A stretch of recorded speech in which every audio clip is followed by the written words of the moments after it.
In a desert in Morocco, we found them, 300,000 years old. And they looked like us. Same skull shape, same brain volume.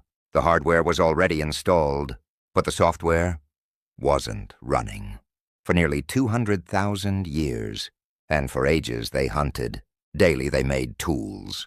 Generation after generation, the same tools. Over and over and over again. In all those years there were no paintings, and in all those caves there were no symbols, no stories carved into stone. The brain that built cities already existed, but the mind wasn't awake. Yet something was missing, and whatever that spark was, it simply hadn't happened yet. For 190,000 years, for eons, humanity was simply waiting. Then something switched on. You're not supposed to be here. Not like this, not in this way. 300,000 years ago, humans already looked like you. Same skull, same forehead, same brain size. The hardware was already installed. But for 190,000 years, nothing happened. No paintings, no jewelry, no temples, no stories carved into stone. Just tools over and over again. For almost 200,000 years, humanity was silent. Then quite suddenly, something changed. Art exploded. Symbols appeared. The dead were buried with flowers. It was like a switch flipped. Just 2 letters, a tiny shift. A difference so small, it barely registers. You are 98.8% chimpanzee. So what is the 1.2%? Was it the result of slow evolution? Or was it a simple accidental glitch? Because if those 2 letters never changed, you wouldn't be watching this. Then it happened.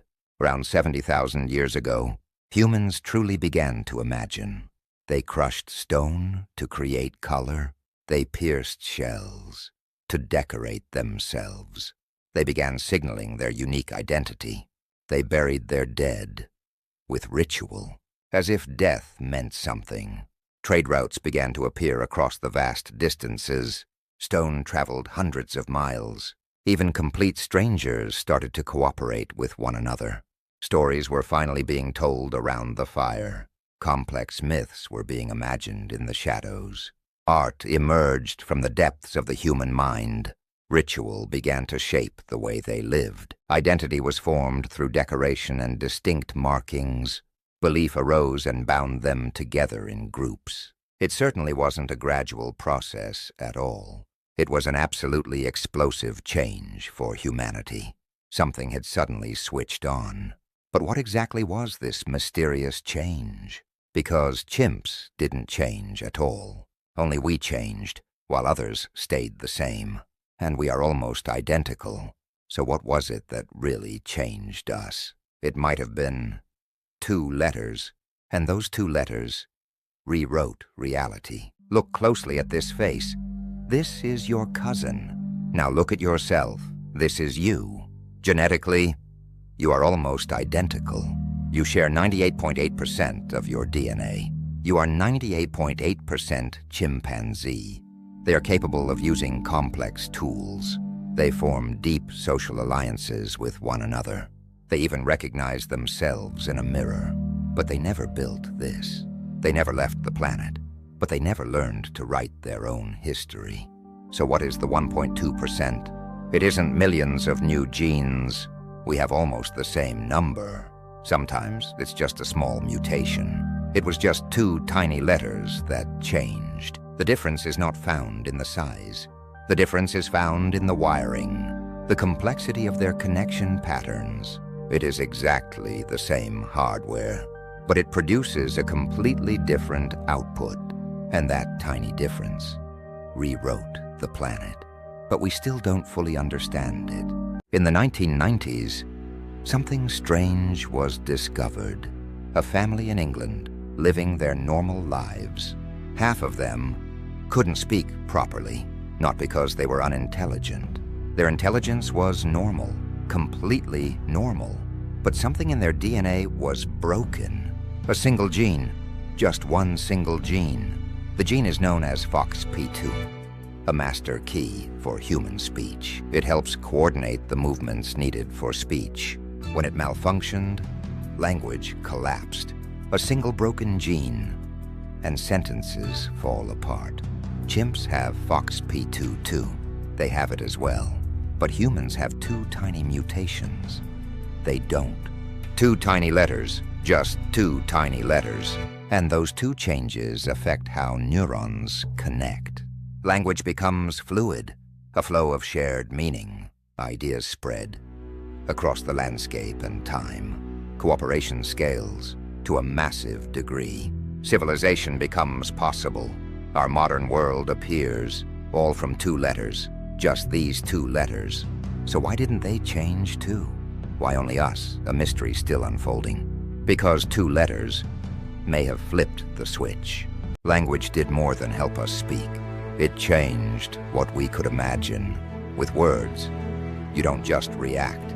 You plan, you simulate the future. You simulate the future. You describe things that aren't present. You describe things that don't exist. Language lets humans believe in things that don't exist. Money is paper, but we agree it has value. A nation is a story, but millions will fight for it. Gods are invisible, but temples are real. Armies exist because thousands believe the same story. Language scales imagination,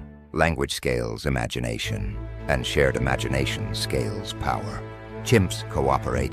Humans cooperate with millions, because we can believe in the same invisible thing. Two tiny mutations, and reality changes, not because we are stronger, but because we can imagine together. Right now, your brain is doing something strange. There's a network that activates when you do nothing. It's called the default mode network. It turns on when you daydream, when you imagine the future, when you replay the past. It's how you simulate realities that don't exist. And 70,000 years ago, it changed everything. Because human imagination scales in incredible ways. You don't just react to danger. You rehearse it over and over in your mind. You build worlds in your head before you build them in reality. Chimps live in the present. Humans live in imagined futures. And when those imagined futures align, and through this shared vision, civilization emerges. Your mind is a reality simulator, and no other species does this like we do.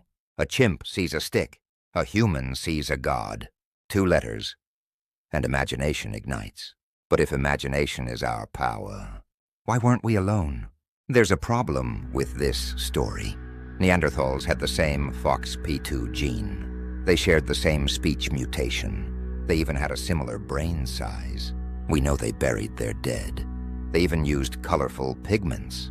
They had masterfully controlled fire. So why didn't they win?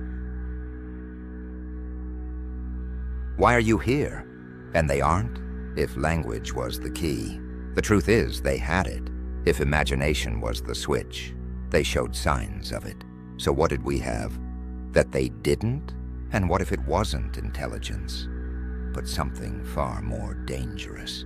For hundreds of thousands of years, Europe did not belong to us.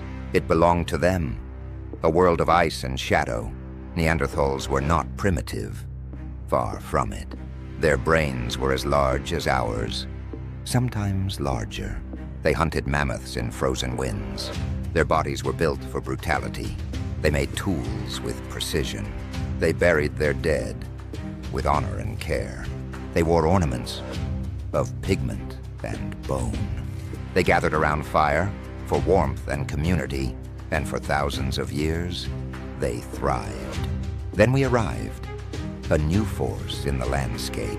Modern humans stepped into their world. Two species, same land, same fire. They had families and children of their own. And so did we, carving a life from the cold. They were not monsters. They were our kin. They were human, in every sense of the word. And yet, Their journey was coming to an end. Slowly, they disappeared into the mists of history.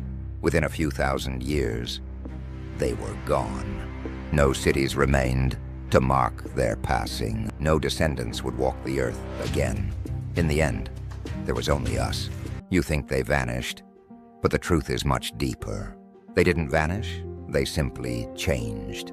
They're inside you, living in your very code. If your ancestors left Africa, 1 to 2% of your DNA is Neanderthal. When modern humans met them, they didn't just compete. They interbred and shared their legacy. Children were born, carrying 2 different worlds, and their genes survived through you. Some of those genes help you fight viruses. Some help you survive cold climates. Some even influence your brain. You are not pure. You are a masterpiece of the past. And Neanderthals weren't the only ones. In 2010, a single finger bone changed everything. It revealed another human species, Denisovans, a lost branch of our family tree. If you live at high altitude, your ability to breathe in thin air may come from them. That gene isn't modern human. It's Denisovan, a gift from a forgotten cousin. You are a hybrid of extinct species. Every person you've ever met carries echoes of worlds that no longer exist. The past didn't disappear. It evolved. It became you, and it will live on. But here's the part no one likes to admit. A sudden movement in the trees, 74,000 years ago. In an instant, the entire Earth exploded. The Toba supervolcano erupted in what is now Indonesia. Thick ash darkened the global sky. The global temperatures dropped dramatically across the planet. The entire food chains collapsed, and humanity nearly vanished from existence.